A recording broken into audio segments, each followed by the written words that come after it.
and welcome to Kitty Cat Go Live, Season 3, Episode 7, where we discuss various topics related to traveling and adventuring with your cat. I'm your host, Emily Hall, and tonight we're chatting about personal safety and self-protection and defense. If you're watching with us tonight or on the replay, be sure to say hello and tell us where you're watching from. Comments and questions are encouraged along the way as well. Let's go ahead and dive in. Our special guest for this evening is Rachel Mahloch. Rachel is a personal safety expert and founder of Battle Woman Self-Protection and Defense Method. She is devoted to helping women tap into their inner strength and providing them with the tools they need to feel secure in their lives. Battle Woman focuses on developing awareness skills and providing women with tips on how to recognize and avoid dangerous situations, as well as providing women with practical self-defense skills that can be used in various situations. This includes identifying potential threats in different environments, such as parking lots, public transportation, and other public areas. Beneath her formidable exterior lies a compassionate mother to 3 extraordinary children, an English cream retriever, and 2 rabbits, which we will hear about later. Rachel spent 20 years developing her skills in New York City, but her roots trace back to an Iowa farm. Today, she proudly calls the breathtaking mountains of Colorado her home. When she isn't busy being a boss lady to be reckoned with, Rachel loves to sing karaoke and to hike. With an unbeatable fusion of strength and wit, Rachel serves as the ultimate source of inspiration for those who want to live a life that is free from fear. Well, let's bring Rachel on. Hi, Rachel. Hi. Thank you so much for being here. Thank you for having me. Yeah, well, let's kick things off by telling us a little bit about yourself and your pets. Yeah. I'm Rachel Mahloch, as Emily said. Rachel Mahloch, personal safety expert and self-defense expert. I've trained for the past 20 plus years in various martial arts and threat assessment and de-escalation. And I started Battle Woman, 8 years ago when I moved to Colorado. Wow. It was by accident. I didn't want to teach. It was this whimsical thing. My sons were like, "Mom, you should make your car like a tank and go into battle." It was a Memorial Day weekend, right? And I was like, "Oh, like a battle woman," and yeah, and so battle woman, battle mom. I actually I call myself, or people call me Battle Mom. So I own Battle Mom, Battle Girl, and Battle Woman, and pretty much do most of the training under the Battle Woman brand because women were self-excluding because they weren't moms. So I'm like, come on, you have pets and but you're moms, everybody's a mom. So Battle Woman is the main brand. And 8 years ago, I started doing personal safety workshops, and as I guess it would be a hobby, and it has evolved and grown so much since then in a way that I couldn't have possibly imagined. And look, here I'm talking about hiking with our animals, with your cats, which, by the way, I have been on a 14er, like I said, and I have seen a cat at the top of, I think it was DeCalibron, if anybody's in Colorado. It was Mount Cameron, I think. So a cat in a backpack at 14,000 feet. Representing, yeah. So I continue to train, and my goal, when we look at the numbers for attacks and aggression, that's really my goal. When I didn't expect it when I started doing this. I didn't appreciate how big the problem was or is. And there's really no good solution out there. There's a lot of martial arts and things that are like that, and that's wonderful. And women don't often seek out that training because it's not taught by women, right? And only women can understand the sensitivity and the emotional content that goes with certain types of aggressions. It's not a fight, it's not a backyard wrestling, it's not MMA, even though I train. That's kind of how I train, but it's emotional content. And when you boil it all down, the most important thing that you can do is plan and work on your awareness skills, your breathing skills, stay calm, and your communication skills way before the defense skills are necessary. And, if I hope that, by training by training more people, having people learn and understand and get that into their daily life, that the numbers of aggressions, attacks against women will start to lower. Yeah, absolutely. I know like, a lot of times women, including myself, I mean, I can't tell you, whenever I go hiking by myself, I try not to ever tell my mom, because she's always like, "No, you can't go hiking by yourself. That's a terrible idea." I mean, that's overwhelmingly the advice given is don't go out alone, don't go hiking alone. But if we all waited around for a buddy or a spouse or significant other, we might not ever get to do these things, or wouldn't get to do them as often as we like. So what are your thoughts on that? I think you're absolutely right. You don't stay at home under the quilt, afraid to go out, right? There is always going to be some sort of obstacle or challenge that you're going to experience in your daily life. And you certainly, if hiking is what you love, it's good for, it's good for your body, it's good for your mind, everything. You should do it. And how I approach it, I'm alone all the time. When I do 14ers, I don't do that alone because there are other, potential risks at play there, involving death if you fall, or on certain mountains. But have a plan. At the end of the day, have a plan, and that plan should include, what am I afraid of? What am I afraid of? Everybody's afraid of something. Okay, name it, and then have an action plan for it, visualize it, and then it'll be almost a non-event for you, right? And if something does happen, you are so prepared, just like you would take your gear with your animal, right? You pack your first aid kit, you have your snacks, you have your water. I say you plan for your financial future and you plan for your health and wellness by going to the doctor, your longevity, but nobody plans for their safety. So just take a few minutes, write it down. What am I afraid of? And then, there's some do's and don'ts that, everybody feeds us, which are true. When you're alone, your awareness, you need to heighten your awareness, right? Your situational and your self-awareness. For example, earbuds. If you're going to hike with earbuds in, you should probably take one out, because that takes away one of your senses, and you cannot, or it's very difficult to check in with your environment if you don't hear anything. You don't hear someone coming up behind you. You don't hear an animal approaching even. That's a big concern that I have when I've run into bear, and I've run into mountain lion. In front of my house, actually, mountain lion, with my dogs. They were puppies. We were babysitting another dog, and that was, I was like, I didn't talk about have a plan. I didn't have a plan for that. I saw lights. I had a headlamp. It was dark, and I had these two puppies, and I was like, oh, it's a fox. It's going to run away. And my eyes had kind of adjusted, and it didn't run away. And then I saw the tail, and I'm like, oh. I thought I was going to throw up. And I didn't know what to do, other than I remembered, make yourself big. It didn't, we stared at each other for a good 20 seconds, which was also really frightening. Lasts forever. That seems like it lasts forever, I'm sure. Oh my God. And then it just walked away very slowly. And I thought to myself, it must, because of the headlamp, I must have blinded it.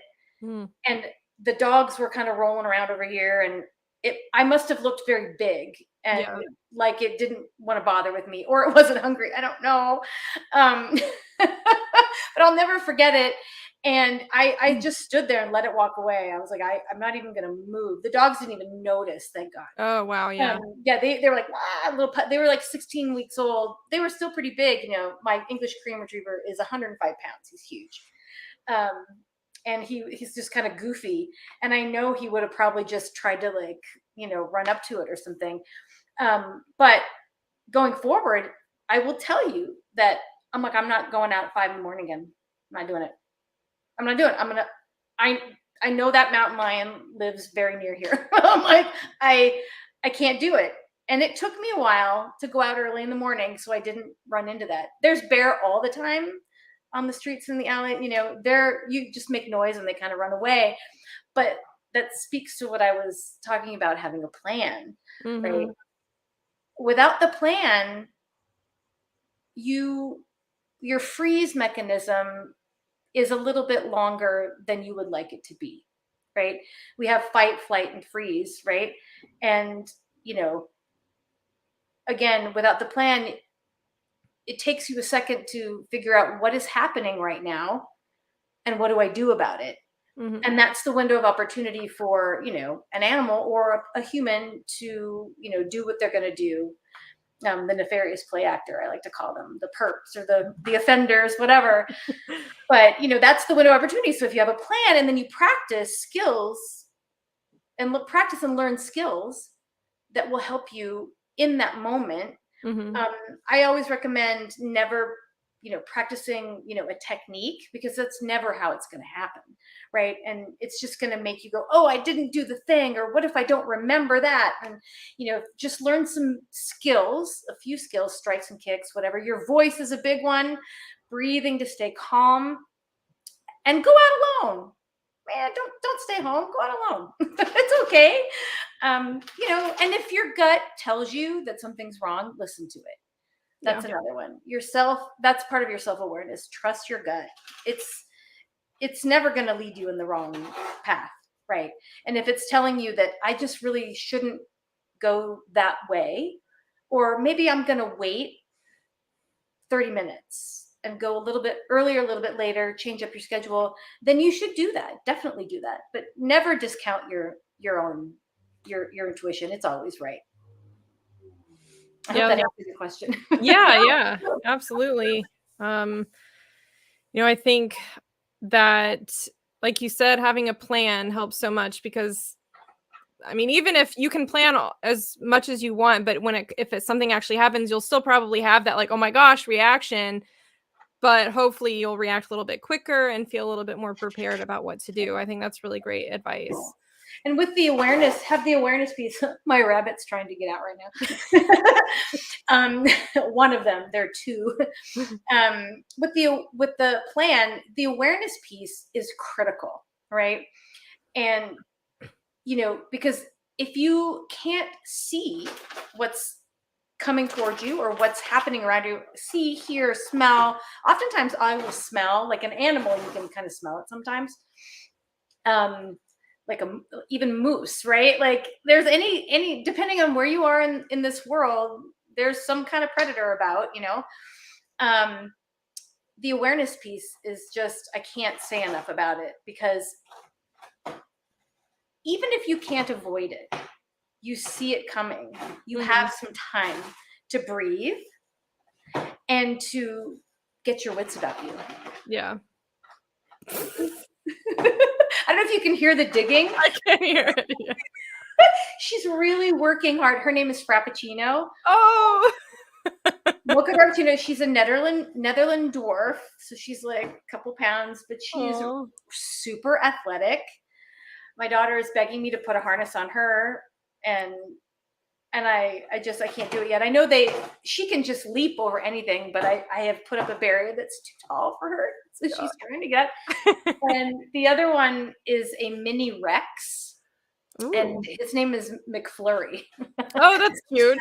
So he's black and white, so Oreo McFlurry. Yeah. As you can tell, we like our drinks at McDonald's and Starbucks. Hey. I'll take a McFlurry any day. I know.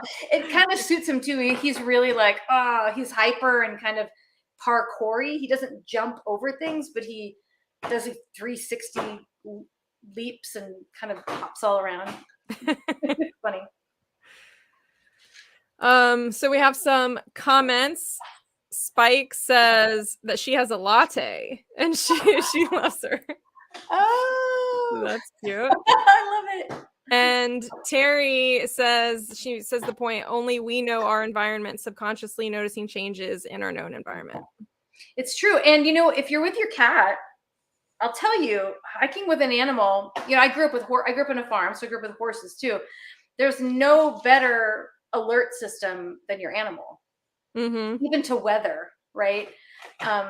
They know when there is a pressure change, when they smell the predator, or they smell the vibe way before you do. And so having a good energy, I guess, vibe with your animal, right? Like, have your self-awareness and the situational awareness and your animal involved with that, right? Like, and they will feel your energy too. So if you start to feel it first, they're going to react to that for sure. Yeah, that's such an important point, because if you react nervously or are scared, then it's only going to make things worse for your cat. So going back to having that plan will hopefully help center you and ground you a little bit more, so you can stay calm to help your cat. Right. Absolutely. Absolutely. I feel like I need to take the camera over there. She's working. I think she must be able to hear me. Yeah. And she likes to go, like I told you earlier, she if she doesn't hear me or doesn't see me, and she doesn't like to be picked up or held that much, but she wants to be near me. So I'll be working in my office, and you feel it. You feel somebody looking at you, and I look over, and she's like, she's only like 3 pounds. She's like, looking at me. Yeah. Yep. All right. So we've talked about situational awareness. How can one best determine if it's safe for them to go out alone or not?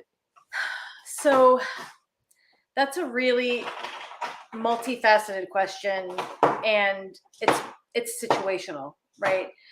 Depends on where you are. If you're in an urban environment, traveling, if there is weather, if you notice, if there's been some sort of criminal activity, and we're talking hiking here, right? I really think that you need to trust your gut, and if you have skills, you're confident. And I think what the more important point, I think you should always go out, unless your gut tells you not to. I think you should be tenacious and intrepid and do those things, right? And the more important point there, I think, is knowing when to cut bait. If you get there and you're like, no, I'm the only one on this trail. I'm the only one on this trail, and I don't like it. There were some attacks. I mean, there have been attacks here in this area. I'm in Boulder. And it's people, there is a, nefarious play actor with a purpose. And so I think it's important to know, that's a hard question to answer, because, I don't think you're going to know when it's safe. I think that you are going to you're going to do what you want to do in your plan. And then you should feel okay with changing your plan, right? And with your awareness, like if you go there, there's nobody there, for example, or you see that, maybe there's bear activity, or, I'm not saying look at the police blotter or anything, but, a lot of people are on the Nextdoor apps and things like that, kind of listen to the chatter. If you don't feel comfortable, turn around, pick a different trail. That's how I live my life, right? I get to a place and I'll say, you know what, that's too dark. And I'm a self-defense instructor. Why would I choose the shorter way? And it's dark and risky, and the likelihood that I am going to get attacked back there is really high. Why would I do that? Why would I make that choice? I'm going to take I'm going to take a different route. I think that's a better answer to your question than, when can you make that determination? Because I just think that every situation is different. Yeah. And any advice I give would be, applicable for a small pool of people. Sure. I say do it. I say YOLO and go out and do all the things you want to do, unless you see that there is a risk that you're not willing to accept, right? And you won't know that until you get there most of the time, or sometimes, right? Yeah. Yeah, it goes back to that gut intuition, right? You might not realize you're not comfortable with situation until you're in it, and you're like, Yep. actually, this isn't Yeah. okay." And that's okay. Lucky you, I have all these stories of weird things happening to me on the trail. I was out one morning, I had my dog, and it was like it was like 8 a.m, and a guy was approaching me, and he had a piece of rebar. And I'm like, all right, Mm, I'm like, my dog is not going to help me because he's overly friendly. And what do I do? I'm like, I have this leash. It has a really heavy clip on it. I started mhm. swinging it because I'm really good. I'm like, I could flick a towel. I could hit him in the face with this. So I started swinging it because he looked crazy. Piece of rebar. I'm like, if he hits me with that thing, Yeah. and he was a good size, right? And the trail was very narrow, so I was going to have to walk pretty close to him. So I just started swinging it, and I kept my eyes on him. And I'm like, I'm going to look crazy. I'm going to look crazy. And I'm going to look right at him. And I'm not going to take him out of my sight until he passes. And I'm going to turn and wait until he goes. And if he wasn't crazy, he definitely thought I was crazy. Because if we approach, he's got this rebar, and I'm like, swinging it, looking at him, and we looked at each other, and he looked at me, I looked at him, we passed, and all was fine. But I was super attentive and super on it, and like, don't mess with me. Do not mess with me. So, I mean, that's another point, when you're out, there are a lot of things in nature that are excellent weapons when you need them in the moment. Sticks, long sticks, rocks, leashes. Yeah.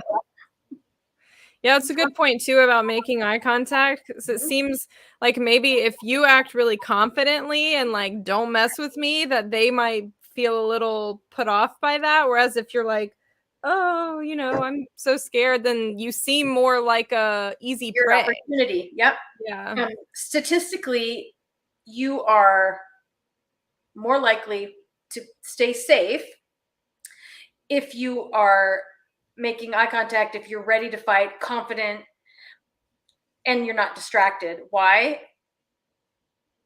Criminals don't want to get caught, and they don't want to get hurt.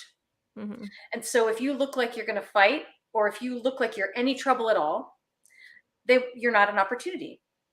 The minute you're on your phone, that's a big one. Get off your phone, people. Enjoy the hike. Take the pictures are here. Don't, if you need to look at all trails or whatever, okay, but don't be like, even like with the videos, and I'm like, wow, God, you need to just really pay attention. That makes you more eligible in that category of opportunity, right? Mhm. And we want that less. And if you're ready, if you are confident, let's say, and they try anyway, because I want everyone to remember that these are crimes of opportunity most of the time, and you did nothing wrong. You're at the wrong place at the wrong time. And if you are a little bit distracted, that's the perfect storm, right? Then you might become an opportunity, but nobody, you should be able to go wherever you want, whenever you want. And there's no shame or blame if anybody out there has been aggressed. You didn't do anything wrong, right? It's wrong place, wrong time, and shame on them. But definitely confident eye contact. And eye contact is great. People think it's an aggressive, but it's not. Eye contact is awareness and an acknowledgement of another human there. Mhm. And if you have to do something, like kick them, for example, if they get too close, kick them or strike them, maintaining eye contact is a way, it's a distract. They don't see what you're going to do, right? if they're looking at your face. If you Mm-hmm. look away, or like if I don't look at it, it won't go away. I see that a lot, right? And now you can use your peripheral vision and things like that, but kind of pretending to be meek or just not uninterested just takes away your field of vision a little bit. And so be attentive if you do choose to not quite look at them, or look straight ahead, but that what's going on. It's really, I can't say enough about it. Yeah. Awareness. Yeah. What would you do if you were to be attacked by a human out on the trail?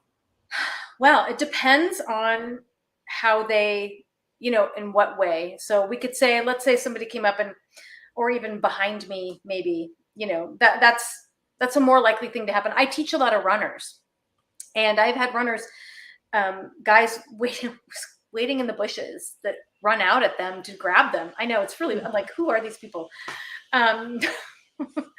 Let's say that guy would have, with the rebar, would have tried to maybe grab me by the wrist or lunge at me, or swing that piece of rebar at me.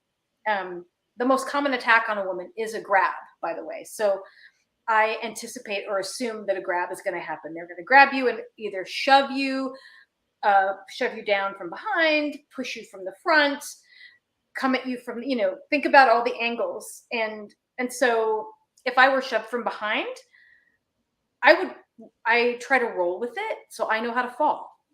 There's a very particular way to learn how to fall forward with your face to the side, so you don't hit your face. That's very important. You don't want to hit your face, so you don't want to knock all the things out, right? And knock yourself out. Yeah.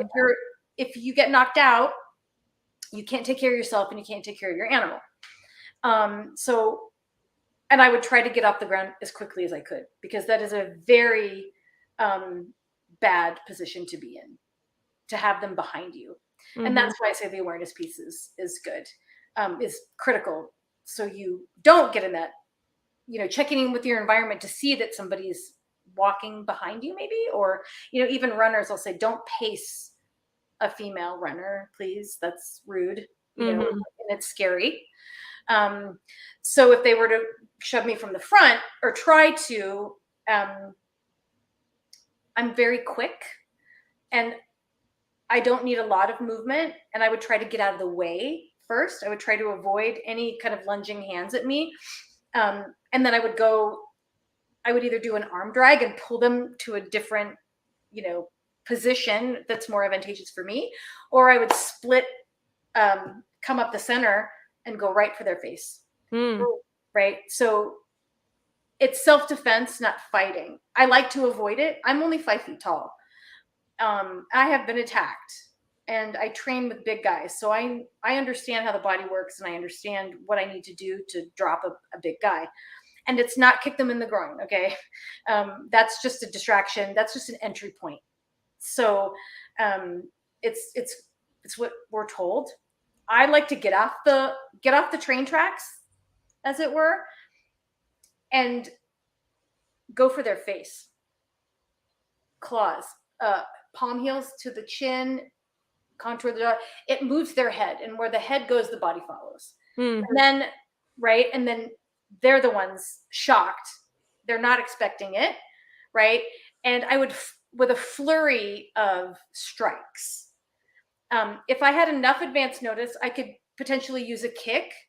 But me, because of my training, I also like to put hands on, right? If you don't have a lot of training, kicks are wonderful. If you've got long legs, kicks are great. Kicks to the knee is fantastic, because if you break their knee or hurt them in a way, they can't continue to chase you. I like the eyes. Why I say like the groin, that's what we're told. Fine, use it as an entry point. Go for the eyes. You can breathe through a groin strike, right? But you can't breathe through a scratched cornea or a torn eyelid. So if somebody's really coming at you and they get right in, I've got eye gouges from the palm heel. I've got claws down, rakes, right? You do this palm heel and, shock them to even the philtrum, bridge of the nose, chin, jawline, and then claw into their eyes. You've got hammer fist into the orbital bone. Go for the eyes, right? Holly, I'm hurting just hearing about this. Right? Or a throat poke, right? Boom. And if you mess this up or forget it or whatever, throat poke right there. And trust me, I've never had anybody not go. Yeah. Right? And then use your voice. Stop, no, get back, right? Get off. Very clipped, very short commands. Not I tell women, because I see this. What are you doing? Why are you doing this? We don't want engagement. We don't want any engagement. And they've created an engagement. So we want to end an engagement. Stop, let go of me.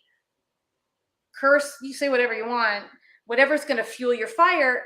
And if you're yelling or speaking, you are breathing. What I also see is people hold their breath. And it's very important that you keep your breath flowing, because without, you're going to deprive your brain of oxygen, and then you're not going to be able to make clear decisions, right? So stay calm. And, you can ask me if somebody has a specific scenario they want to talk, I can talk you through it. But there's, all the ways you can defend. Throat pokes, again, it's self-defense. So remember, you need to be ballistic. If somebody is attacking you on the trail, that's serious, and they have an intent to do something. If they're trying to drag you or take you to a different location, even, it could be their car, do not go, because worse things will happen at the secondary location, right? So you really must, it's critical that you fight. And there may be no one there to help you, unfortunately, and that may have been the opportunity, right? They wait for people to wait for you to be alone. Maybe there's one car left and they've trolled that trailhead, and they wait for you to come back, and it's go time, right? You get a rock, get a stick.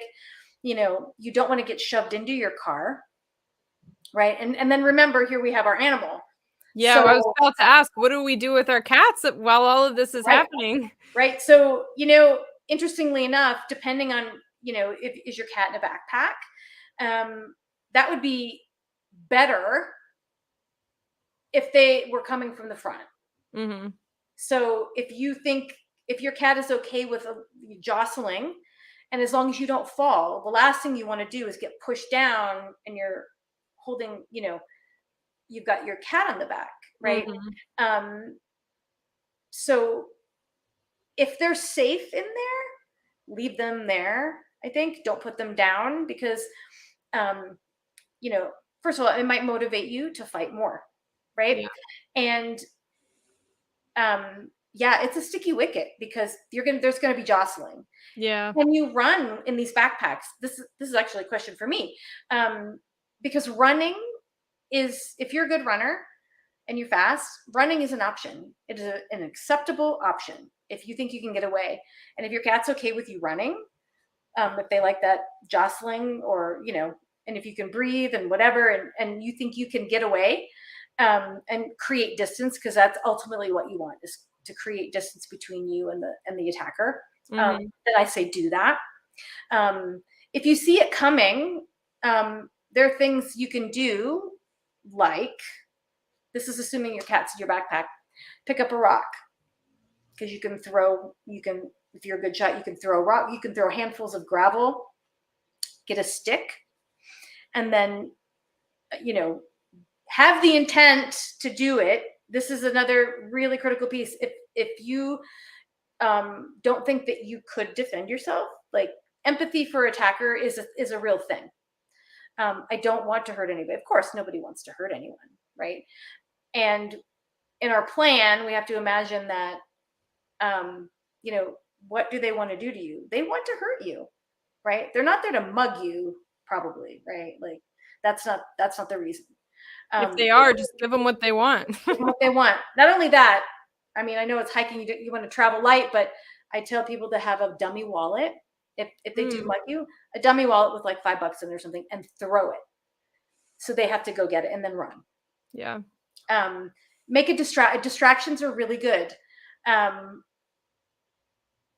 Yeah, it's hard, right? And if your cat was on a leash or if you're carrying it, I would say, I actually have trained some like one-handed techniques, presuming a child. Like when I was pregnant, for example, I'm like, what would I do if I had a baby? You have your kicks. If you don't want to let go of your cat, you have your kicks. Put your cat in a safe place. They're not like children, so they don't understand, or maybe they do, I don't know. Go, heel or whatever, sit there. You don't want your cat to get hurt, right? If it tries to defend you, or God forbid it gets scared and runs away. So that would probably be the most likely scenario. right. And then, if it gets scared and runs away, then it's, exposed to a bunch of other risks that you don't want. So what is the, I wouldn't recommend having, obviously like a tool like pepper spray, because that's gonna, unless you train your cat with, because that will aerosol, right? And that's a toxin. Like, what about like pepper gel or whatever? Isn't that like more streamlined or something? It is. And so what I say about weapons are great. Use them. I love them. All weapons, there's a time and a place for all of them.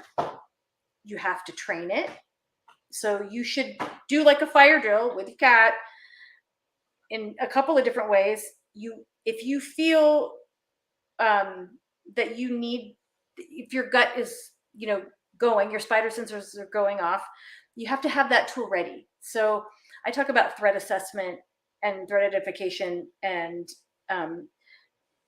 you need ability, opportunity, and intent for there to be an attack. If you're in level green, you're hiking, it's great. Level green, no, none of those things are there. Let's say getting to the parking lot or wherever you are, you start to feel, oh God, I don't feel right. That's level yellow. That's assessing for threats. And you got to have your tool out. I don't care what it is. Bear spray, pepper gel, pepper spray, the birdie alarm, stun gun, whatever, stick, knife, all of it. You have it out and you have it ready to go until you get to safety. And be confident with that weapon, right? With that tool. You need to practice with it. You need to know how to, like for pepper spray, you need to know how to shoot it, what the targets are. For pepper spray, you start low, like at the belly button, and go up. So you don't, use it all. There's only like 20 bursts or something in some of those cans. Trust your tool. Trust that it's going to work, because sometimes they don't. What if? And remember, if you use something like pepper spray and they're tolerant to it, let's say they're on drugs, it's not going to work. So you will have to do something. And not only that, you'll have to do something hands-free or tool-free, plan B, and you have potentially escalated the situation by attacking them. You're not attacking them by defending yourself, right? These are all the things that you just need to take into account. Well, I think your point about practicing with the weapon and being confident with it is so important, because I think so many people get pepper spray or whatever weapon they choose, so they have it, but they don't take that extra step of actually training with it and practicing with it and being confident with it. And then those things are more likely to be just used against you. Yeah. Your cell phone is actually a really good weapon. I'm going to get mine here because they don't expect it, right? And I talk about hammer fists. Like I said before, your orbital bone, chin, all these temple, jaw, chin, orbital bone, right in there, fits right nice. Collarbone, groin, all the soft parts. But again, the eyes, that hammer fist, there we go, there's my camera.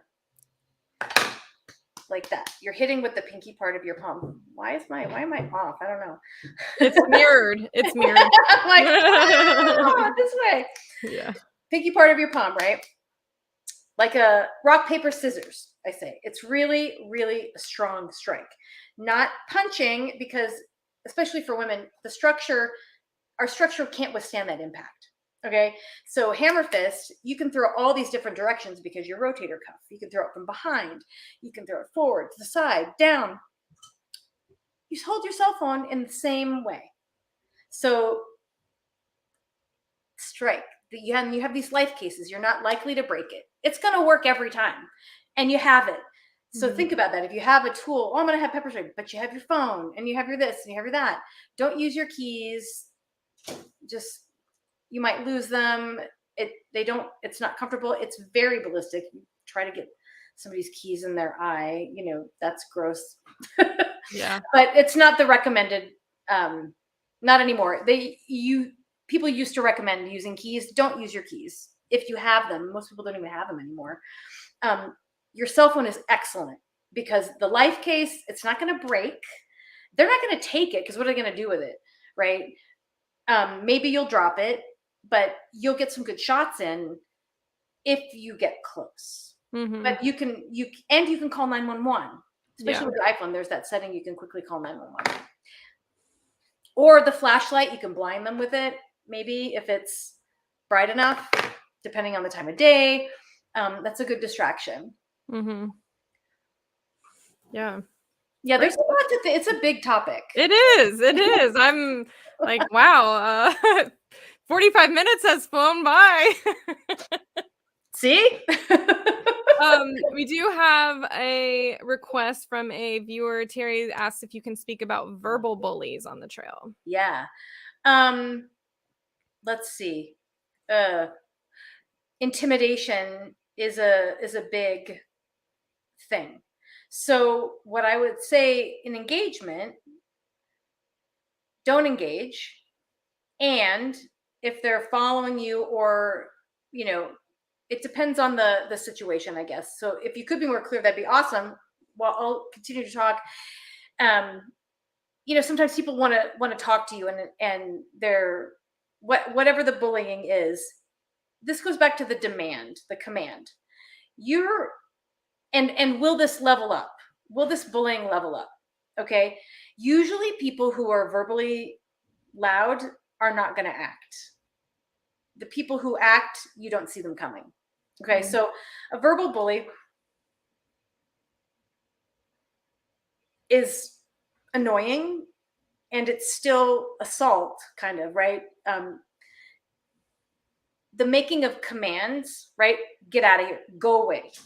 I've not had it happen to me on the trail, but I've had it happen to me often in, various cities when I'm walking around by myself, blah, blah, blah, blah, blah, blah, blah, whatever. And I just stop and look, go away, go away. Or I just stare at them like they have 8 heads. What do you want? They probably expect you to just, and walk away. And if you so this goes back to the no engagement, right? Why are you talking to me? Don't do this. Those are questions and those are open-ended, engagement builders, right? I point and I say, go away. So I've given them a direction, because if you say, don't do that. Don't do that. Then you're still kind of standing there and more uncomfortable seconds go by, right? Potentially. I've observed a lot as well. And if you try to pretend it's not happening, they'll just keep doing it, right? Yeah. They'll keep following you and cocking. So you just stop. You're very calm and you're very confident. You make eye contact. Get out of here. Not interested. One, very clipped short sentences. Not today. Go. No. And then keep your eye about, if they kind of wander off, make sure they don't get annoyed and escalate later, like later on in the trail or wherever you are in the world.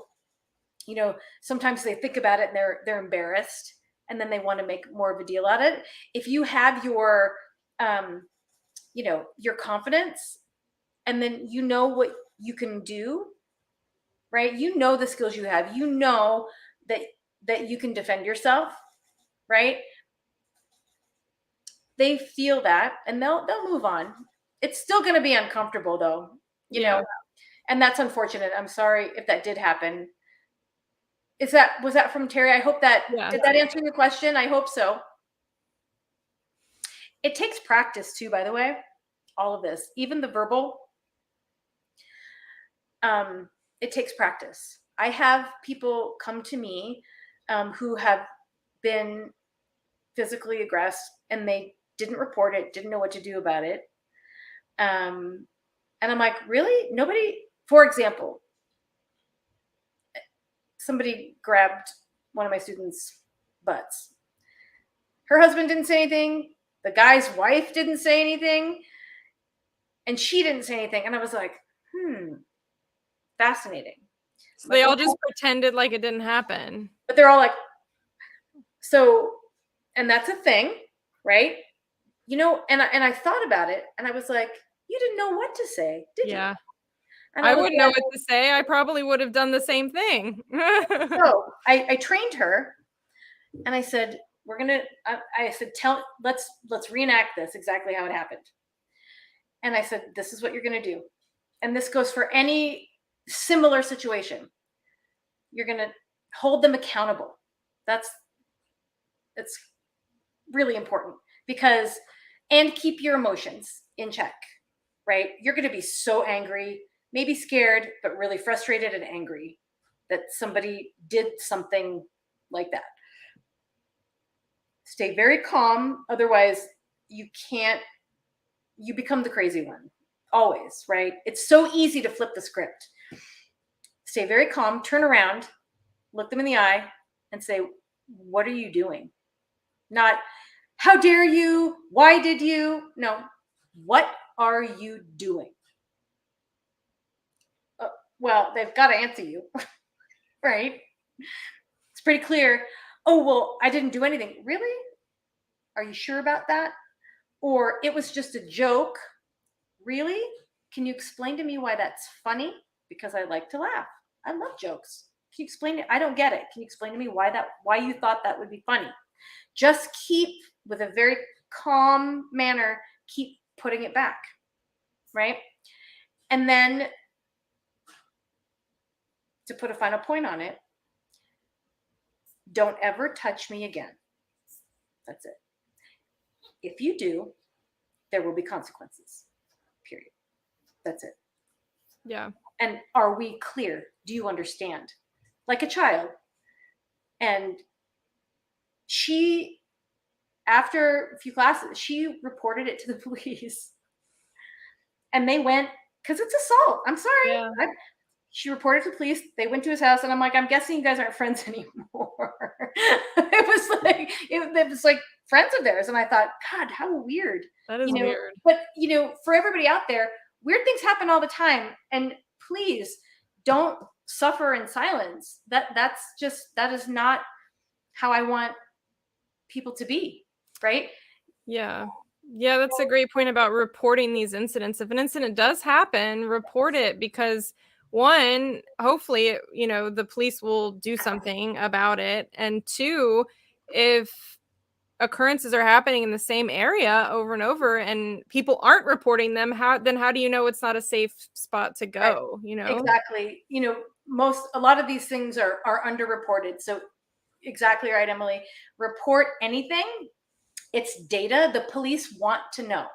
They may not be able to do anything about it, but they want to know. It does go into their database for the dots of what's happening, and you could save somebody's life. Mm-hmm. Yeah. At the extreme. Yeah. And then get counseling. That's really important. If something does happen to you, report it and get counseling, because it's trauma. Seek out mental health. If you, hopefully you wouldn't need hospitalization, but also get some therapy or someone to listen to, an advocate. It's really, really important to get that out of your body. Yeah. Yeah. That's good. So Terry thanked you for your tips. She said it's usually disgruntled off-leash dog owners who she deals with, and that is such a common problem. And then we do have a question about what to do if you encounter an unleashed dog. I know you spoke about like other wildlife, mountain lions, bears, stuff like that. What about an off-leash dog? That's interesting. It depends too. Here there are really strict rules about off-leash dogs, like where they can be off-leash. And we all know. I mean, I even have a dog. I mean, I have a dog. I get it. I see them. I'm like, what? You're going to get a ticket. But that doesn't help if, I see bite reports all the time on the neighborhood apps. That's a hard one. And it depends on how big the dog is. I will tell you, I was attacked by a dog and I flipped her over on her back. She ran at me and I pulled I'm not expecting that to do. It's a little bit braggadocious, but like she was an American bulldog and she came running at me and I was like, oh my God. And I just moved to the side. So it depends on the breed. It depends on what they're coming for. If they're coming, you don't want to let them get to your animal, right? So you need to protect your animal. And there are a few ways, depending on if they're, if they come running up to you, you could do the bad dog voice, like, no, stop, in a real situation like that. But if they're wanting your animal, they're going to go through you to get to the animal. And that's when you treat that dog. I mean, dog people would hate me and I have a dog. If a dog attacked me, I would beat it. I would go, you go for the eyes, right? Same thing. Yeah. Crack it or kick it, right? Obviously you don't want to hurt it, right? I don't want to hurt any animal, but if it's attacking you, it shouldn't be there, number one. Mm-hmm. And the owner better be nearby. I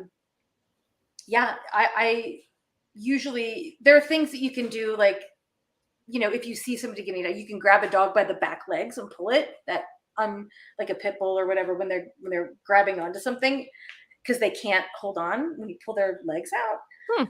The guy that was attacked by a mountain lion, you could shove your fist down their throat. Okay. There's a guy here who was attacked by a mountain lion on the trail, and he fought it, and he won. Wow. He got away. Yeah, it's possible. There are some strategies, but you have to keep your wits about you. Yeah. Right. And you have to be willing to fight. So you could start with the bad dog. Hopefully your awareness is enough. You could catch it in time, and you can start yelling at it, make yourself big. Hopefully it's not trying to go for your animal. Get your animal either in your backpack or pick it up, and keep it away. Right. And then if it's up in your business, you can do some hammer fists, right? Dogs, you could take over their space too. If it get big and you walk, it's hard to do here, but you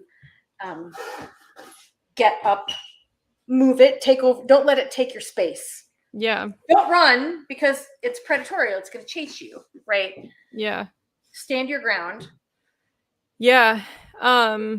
So I actually have a whole episode that I did about dealing with off-leash dogs. I had a panel of people with a dog trainer, a cat trainer, and we talked about this. So Atlian, who asked this question, I would definitely recommend going and checking out that episode. Talk about a lot of tips. So even if the dog isn't actually attacking and aggressive, you can do things like throw a handful of treats down on the ground to distract them. So then you can get your cat in their backpack, if they're not already in their backpack.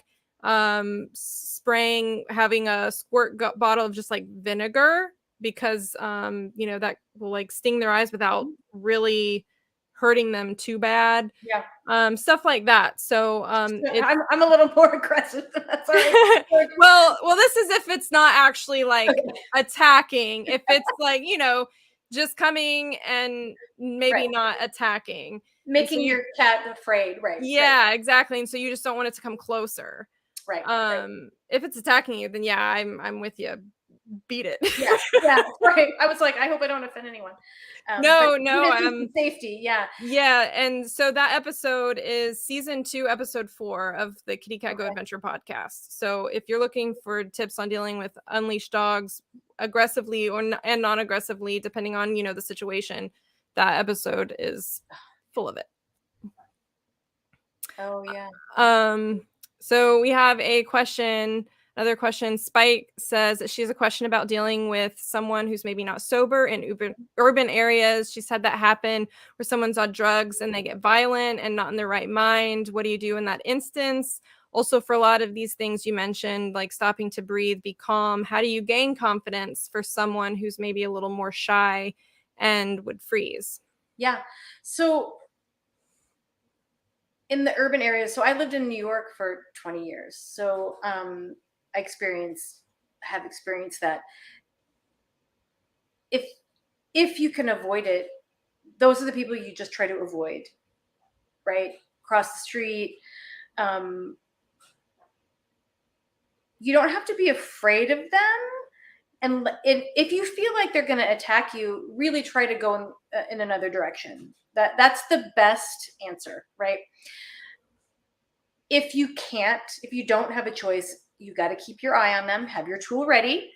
And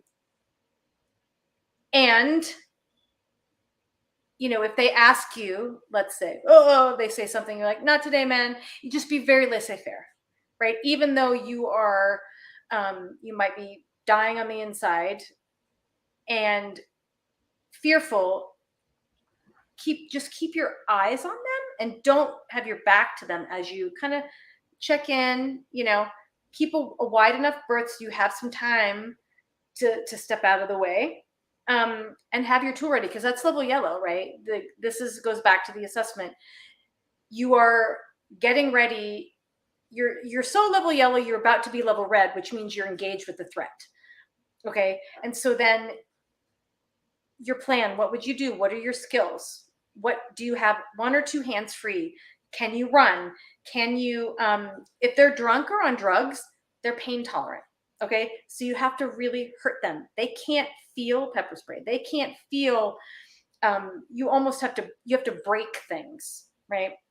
So keeping them at bay, kicks might be good if you have to, but I would say keep a wide enough berth that you can just scoot away from them.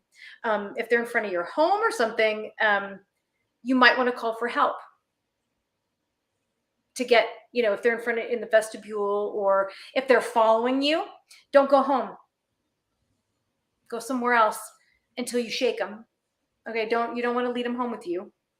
And how do you learn how to stay calm? It takes practice.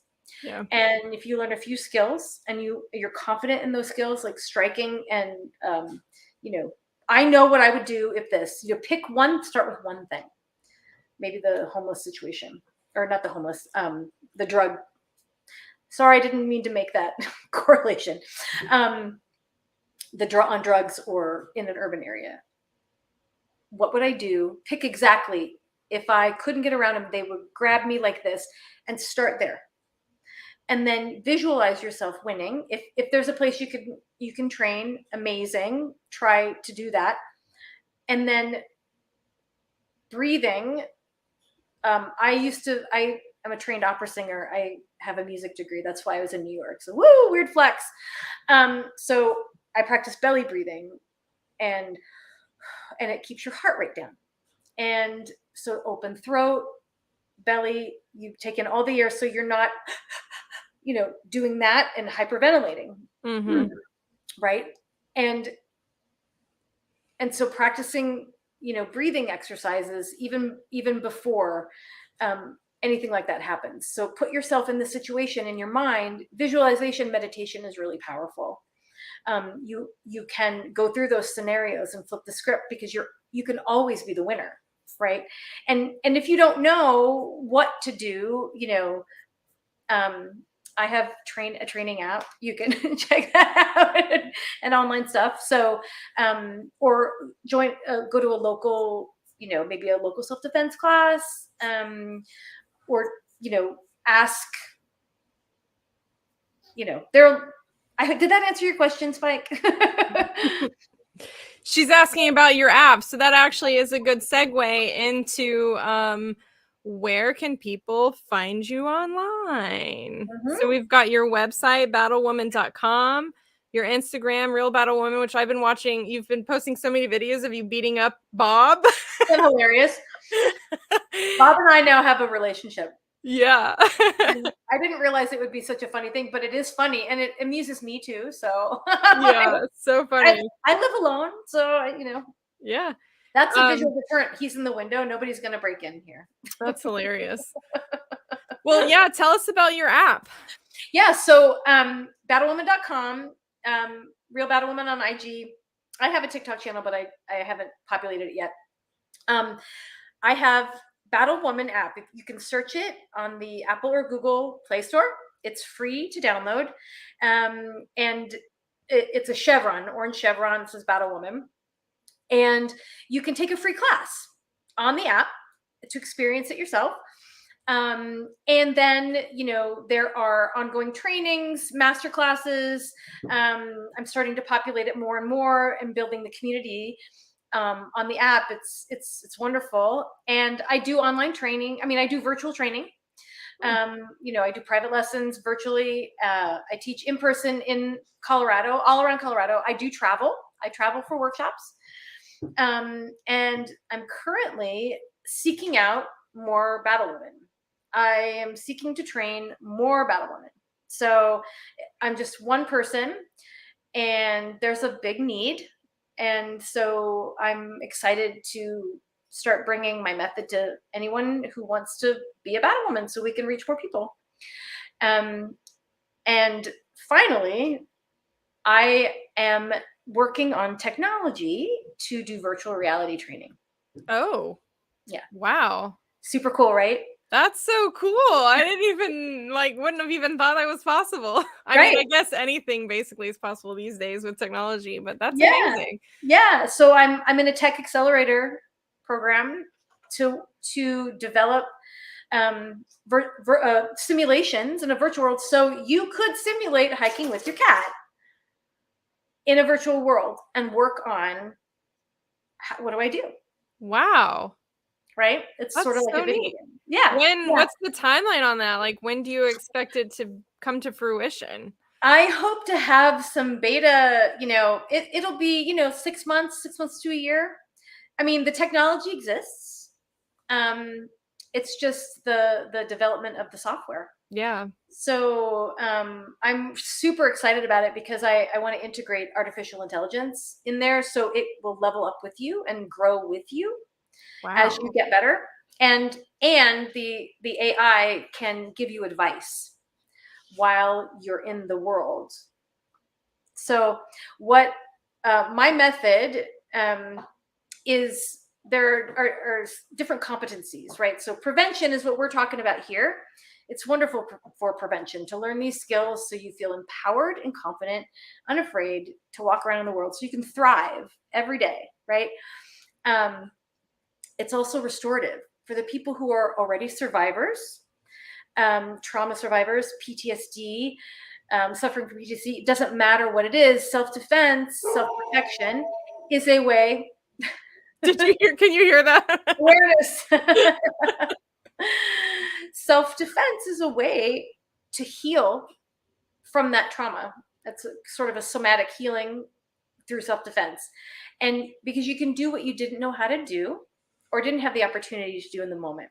So I have students like that as well. And that's really wonderful in the virtual world because oftentimes they don't want to come to a group class. Mm-hmm. And so they can train and heal on their own. And it's also great for chronic stress. If you work a really stressful job, which I worked at a hedge fund for a decade, super stressful. So punching things and getting it out of your body at a cellular level, and the breathing, yelling, is really therapeutic, cathartic, as a matter of fact. And then just for plain old fitness, Yeah. So these are it serves so many people for various different reasons that it's important to me to have the app to train more people and have the virtual world. I couldn't be more excited. I just could talk about it all day. Yeah, well, that's Please awesome. email me. Well, I definitely appreciate you sharing it all with us tonight. Like you said, it's such a broad topic. There are so many facets and, situations and scenarios that, I'm sure there's so much that could be covered, but I appreciate you so much. This has been inspiring. Like, I'm definitely going to go take that class on your app. Yes, yes, and if you have a workshop in your area or want to do one in your area, part of my mantra, like I want the freedom to travel. So if people want to have workshops, I'm going to be there. It's wonderful. And I get to meet new people and spread this word. And, if you know anybody who wants to be a battle woman, let me know. I'm working on that now. Awesome. Very cool. Emily, you're awesome. This is great. All you like the world is wonderful. And I hope I see a cat again on the. Yeah, that's awesome. See, I haven't even run into a cat out on the trail before, except for my own. Yeah, I was like, this cat was beautiful and just so comfortable. And I mean, imagine over 14,000 feet. And I'm like, ugh, I'm all mom like, but everybody was loving on the cat. Even the dogs were loving on the cat. The cat was Yeah. super chill. That's So awesome. I wish that for all of you. Yeah, so do we. Well, that's it for tonight, everyone. Thank you so much for watching with us. Thanks again to you, Rachel, for sharing all your knowledge and expertise. If you have any more questions or want to continue any discussions, be sure to join my Facebook group, KittyCatGO Adventure Team. And be sure to hit that subscribe button if you're watching on YouTube or the follow button if you're watching on Facebook so that you don't miss future episodes and happenings here at KittyCatGO. Thanks for hanging out with us. I hope you learned something and had some fun. Happy adventuring, everybody. Bye. Happy adventuring.